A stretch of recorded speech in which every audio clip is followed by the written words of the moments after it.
ठाणे शहरासाठी प्रस्तावित अंतर्गत मेट्रो प्रकल्पाबाबत नागरिकांच्या मनात निर्माण झालेल्या शंका, संभ्रम आणि पुनर्वसनासंदर्भातील प्रश्न विधान परिषदेमध्ये कोकण पदवीधर मतदारसंघाचे आमदार ॲडव्होकेट निरंजन डावखरे यांनी प्रभावीपणे मांडलेत. विकास प्रकल्पांना विरोध नसून नागरिकांना विश्वासात घेऊन आणि त्यांचे प्रश्न सोडवतच प्रकल्पांची अंमलबजावणी व्हावी अशी भूमिका त्यांनी सभागृहात स्पष्टपणे मांडली आहे. अर्धा तास चर्चेदरम्यान बोलताना आमदार ॲडव्होकेट निरंजन डावखरे यांनी ठाणेकरांच्या मनातील प्रमुख प्रश्न सभागृहात मांडले. ठाणे रेल्वे स्थानक ते घोडबंदर रोड हा प्रवास सध्या तुलनेने कमी वेळात पूर्ण होत असताना प्रस्तावित अंतर्गत मेट्रोच्या मार्गावरील अनेक स्थानकांमुळे प्रवासाचा कालावधी वाढणार असल्याची नागरिकांमध्ये भावना आहे. त्यामुळे या प्रकल्पाची आवश्यकता, त्याचे दीर्घकालीन फायदे आणि वाहतूक व्यवस्थेतील भूमिका यावर प्रशासनाने नागरिकांशी थेट संवाद साधणं गरजेचं असल्याचं त्यांनी नमूद केलं आहे. विशेषतः जुन्या ठाणे परिसरातील कोळीवाडा आणि इतर पारंपरिक वस्त्यांमधील सीमांकनाचे प्रश्न अद्याप प्रलंबित असल्याचं त्यांनी निदर्शनास आणून दिलेत. अनेक ठिकाणी 20 ते 25 वर्षापूर्वी उभारलेल्या इमारती आणि घरांच्या खाली भूमिगत कामे होणार असल्याने नागरिकांच्या सुरक्षेबाबत आणि मालमत्तेच्या संरक्षणाबाबत मोठ्या प्रमाणामध्ये चिंता व्यक्त केली जात आहे. या भागातील नागरिकांनी जिल्हाधिकारी आणि महापालिका प्रशासनाकडे निवेदन सादर केली असली तरी त्यांना समाधानकारक माहिती किंवा स्पष्ट भूमिका मिळालेली नसल्याचं देखील त्यांनी सांगितलं आहे. आमदार ॲडव्होकेट निरंजन डावखरे यांनी प्रकल्पासाठी स्थानिक नागरिक, वास्तुविशारद, तज्ज्ञ, व्यापारी, स्थानिक रहिवासी आणि लोकप्रतिनिधी यांच्या स्वतंत्र बैठका आयोजित करून त्या प्रकल्पांची संपूर्ण माहिती देण्याची मागणी केली आहे. प्रस्तावित अंतर्गत मेट्रो, मुंबई मेट्रो लाईन 4 आणि उपनगरी रेल्वे व्यवस्थेची प्रभावी एंड टू एंड कनेक्टिव्हिटी कशी साधली जाणार याबाबतची शासनाने स्पष्ट भूमिका मांडावी अशी अपेक्षा त्यांनी व्यक्त केली आहे. निरंजन डावखरे.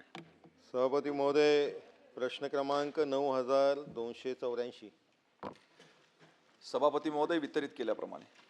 सभापती महोदय, जव्हारमधल्या कस्तुरबा गांधी निवासी आदिवासी बालिका विद्यालयातील 15 कॉन्ट्रॅक्टच्या कर्मचाऱ्यांची सेवा समाप्तीच्या संदर्भातलं हा प्रश्न आहे आणि याच्यामध्ये उत्तरामध्येच खरं तर मंत्री महोदयांनी विभागाने मान्य केलेलं आहे की 15 मधल्या 10 कर्मचाऱ्यांची सेवा समाप्तीच्या संदर्भातली कार्यवाही त्यांनी केली नाही. 15च्या लोकांची केली, 15पैकी 10 लोकांना परत घेतलं. मग उर्वरित 5 लोकांचं काय? उर्वरित 5 पदं जे रिक्त आहेत ती तातडीने भरण्याबाबत आपण शासन म्हणून काय कारवाई करणार? त्याचबरोबर सभापती महोदय, दुसरा प्रश्न असा आहे की राज्य शासन आणि केंद्र शासनाच्या मार्फत विविध शासकीय विभागामध्ये कॉन्ट्रॅक्ट बेसिसवरती कार्यरत कर्मचाऱ्यांना 11 महिन्याच्या तत्वावरती नियुक्तीचे आदेश दिले जातात. उदाहरणार्थ सर्व शिक्षा अभियान असेल, राष्ट्रीय ग्रामीण आरोग्य अभियान असेल, त्या असे इतर प्रमाणे अनेक ठिकाणी आपण 11 महिन्यांच्या कॉन्ट्रॅक्टवरती यांना ठेवतो. त्याच धर्तीवरती राज्यातील आश्रमशाळा व विशेष शाळा, वसती शाळा आणि इतर प्रकारच्या शाळांमध्ये कॉन्ट्रॅक्ट बेसिसवर जे शिक्षकेतर कर्मचाऱ्यांना आपण 11 महिन्याच्या तत्वावर नियुक्तीचे आदेश देणार का? हा सभापती महोदय माझा दुसरा प्रश्न आहे. आणि खरं तर सभापती महोदय, समग्र शिक्षा विभागाने सेवा समाप्तीचा एक प्रस्ताव जिल्हा परिषदेकडे पाठवला आहे. शिक्षण विभागात त्याच्यामुळे एक अस्वस्थता पसरली आहे. याच योजनेच्या अंतर्गत IT विभागातील 3000 कर्मचाऱ्यांना शासनाने सेवेत सामावून घेतले. उर्वरित लोकांवरती अन्याय होऊ नये या दृष्टिकोनानेही आपण सकारात्मक उत्तर या प्रश्नाचं उत्तर देताना मंत्री महोदयांनी द्यावं अशी अपेक्षा व्यक्त करतो. हे स्पेसिफिक 3 प्रश्न सभापती मी विचारले, त्याचं उत्तर माननीय मंत्री महोदयांनी द्यावं अशी विनंती करतो. सभापती महोदय, समग्र शिक्षा योजनेअंतर्गत राज्यातले कस्तुरबा गांधी बालिका विद्यालय हा उपक्रम आपल्या इथे केंद्र सरकारच्या मदतीनं मागच्या अनेक वर्षापासून चालू आहे आणि पालघर जिल्ह्यात देखील कस्तुरबा गांधी बालिका विद्यालयाचे प्रकार 2 मधले एकूण 5 विद्यालय या ठिकाणी कार्यरत आहे. स्पेसिफिक निरंजन डावखरे साहेबांनी जे विचारलं की गोरठाण तालुका जव्हार जिल्हा पारगल येथील कस्तुरबा बालिका विद्यालयामध्ये तिथे कर्मचारी नाही आपण त्या ठिकाणी म्हटलं. एक तर पहिले म्हणजे 15 पैकी 10 कर्मचारी त्या ठिकाणी कार्यरत आहे आणि आपली हे कर्मचारी नियुक्तीची जी प्रोसिजर आहे करार पद्धतीची आहे. करार पद्धतीने नियुक्ती देण्यात आलेल्या कर्मचाऱ्यांना सेवा दर 6 महिन्यांनी आपण त्या ठिकाणी 1 दिवसाचा खंड देतो आणि पुन्हा त्याला त्या ठिकाणी करार पद्धतीनेच कंटिन्यू करतो.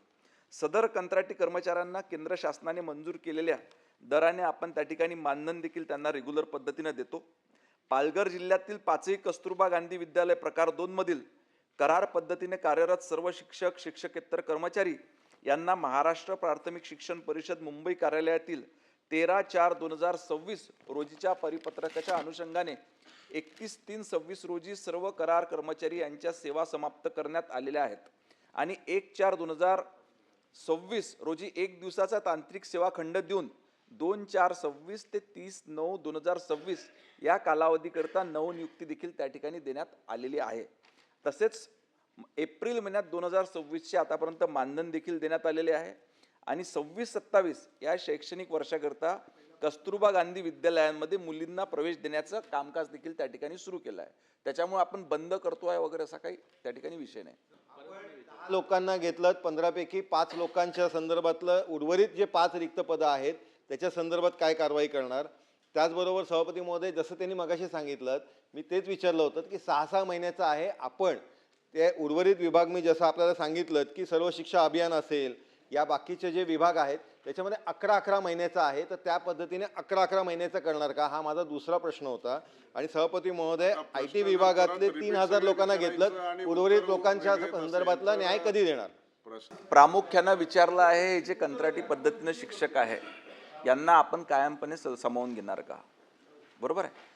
या संदर्भात माननीय मुख्यमंत्री महोदयांकडे बैठक झाली. एक आरोग्य विभागाचे कर्मचारी आणि दुसरे आपले समग्र शिक्षाचे कर्मचारी, ह्या संदर्भात त्यांनी प्रस्ताव सादर करण्याचे निर्देश दिले आहे. लवकरच हा प्रस्ताव मंत्रिमंडळात सादर होऊन त्याच्यावर कार्यवाही करणार.